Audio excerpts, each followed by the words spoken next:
Tuloy natin yung ating kwentuhan, mga kasyopaw. Pero bago yan, show me some loving naman. At i-follow nyo na ako dito sa aking second account. Okay, doon sa sinasabi ni Madam dito, na 13,000 lang daw ang nakuha ni Kuya Bagger na pera. Kuya, sigurado ka ba na 13,000 lang ang natanggap mo? Kasama na ba dyan, kuya, yung kakarampot kong ibinigay na pandagdag sa panggastos nyo nung lumuwas kayo para magpatulfo? How about yung out of pocket ni Kuya Apoy? Isinama mo rin ba dyan sa 13,000 na isinusumbat mo? Ito lang ang masasabi ko sa iyo, kuya, ha? Ngayon pa lang, i-ready mo na yung GCash transaction history mo dahil kakailanganin mo yan soon. Natatandaan mo to, kuya, nung lumapit ka sa amin nung August 12. Hindi ka namin pinilit or sinusulan gaya ng pinapalabas nyo. August 23, naisampa na natin ang kaso. August 25, nagpatulfo tayo. Move on na kami, kuya, sa ginawa mo. Pero why are you doing this? Bakit pinapalabas mo na kami ang masama? Why spreading all these lies? For what? I really don't understand. Meron ba kaming pinakita na hindi maganda sa'yo, kuya? Ha? At yaan pa ang igaganti mo sa amin? Instead na maging grateful ka, parang masama pa ang loob mo at may panunumbat ka pa. Tapos, kuya, ito pa ha. Yung sinasabi mo dito na araw-araw kayo lumalakad, tapos sa'yo lahat ng gastos. Pagkain, pamasahe, etc.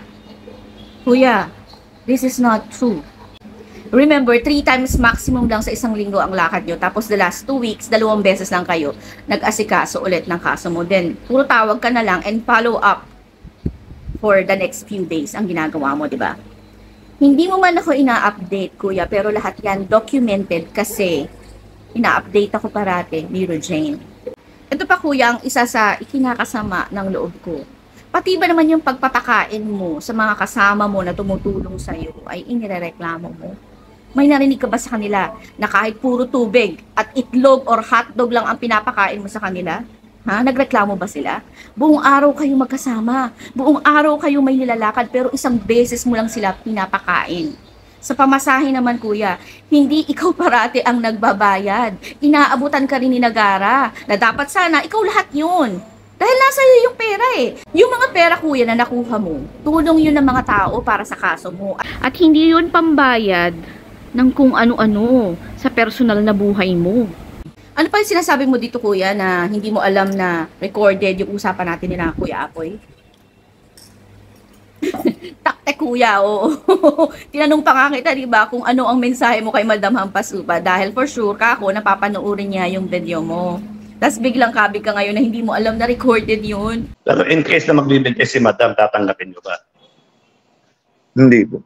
Wala po akong balak tumanggap sa kanya. Ayaw mo makipag-areglo sa kanya? Wala po akong balak may pag-areglo mo. Kasi grabe Anong na. dahil? Sobra na yung damage niya sa akin Kasi pamamahiya na yung ginawa niya Buti sana kung hanggang doon na lang sa supermarket yun Yun nga lang pinakalat niya pa sa social media. Wait lang, kuya. Parang hirap na tumanggap ng sorry niya. So, anong balak mo ngayon, kuya? Desidido ka na ba na magsampa ng kaso sa kanya? Yes po, ma'am. Kasi pag sinimulan natin to, sana walang urungan. Kasi yung natin di ba? Yun yung purpose natin na pagbayarin siya sa ginawa niya sa yung pamamahiya. Kasi baka makipag-areglo siya sa'yo in the middle of, di ba? Kaso. Tsaka besides doon, isipin mo yung effort na gagawin namin sa'yo. Nababash kami, inaaway kami, minumura kami dahil sa'yo. Tapos bigla mo kami iiwan, wag naman sana. Tutuloy natin to, ha? Yes po, desidido po. Ito lang, assure ko sa'yo ako, handa lang akong tumulong. Even though demonetize, walang problema. May trabaho naman ako. Yung mga stars na binigay sa akin, pwede ko ibigay lahat sa iyo yun. Yung mga regalong stars.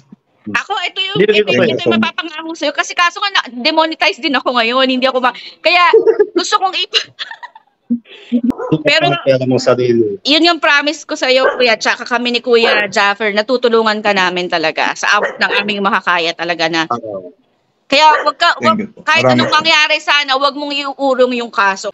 So Kuya Bagger, ano yung message mo kay Madam Hampas Lupa? For sure, papanoorin niya to eh.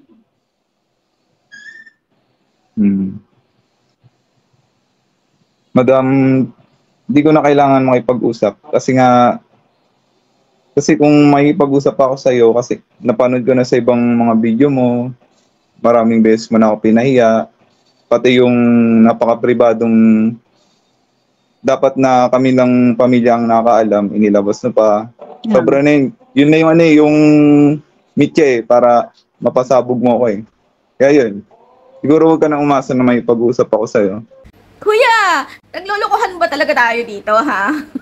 Di ba nga after ng interview namin sa'yo, nag-offer ka pa sa akin na interviewin ka ulit, ha? Nang separate para iba yung ma-post kay Kuya Apoy. Sabi ko, wag na. Di ba? Okay na yun. Kaya nga ang ginawa ko na lang, ay pinauna ko si Kuya Apoy na mag-post ng video mo. Respeto ko na lang din sa kanya since siya naman ang una mong kinontak. Tapos ngayon, kami pa talaga ang all lies? Or wala ka lang talagang utang na loob? Kuya, kami pa ba ang paparatangan mo na ginamit ka lang for the content? Ha? Kami yung namura, napintasan, pinagtawanan, ichinismis, at nasabihan ng scammer. Lahat kami demonetize nung ipinaglalaban ka namin. At alam mo yun. Alam mo yun, kuya, ha? Ngayon, sasabihin mo na ginamit ka namin for the content? No, thank you.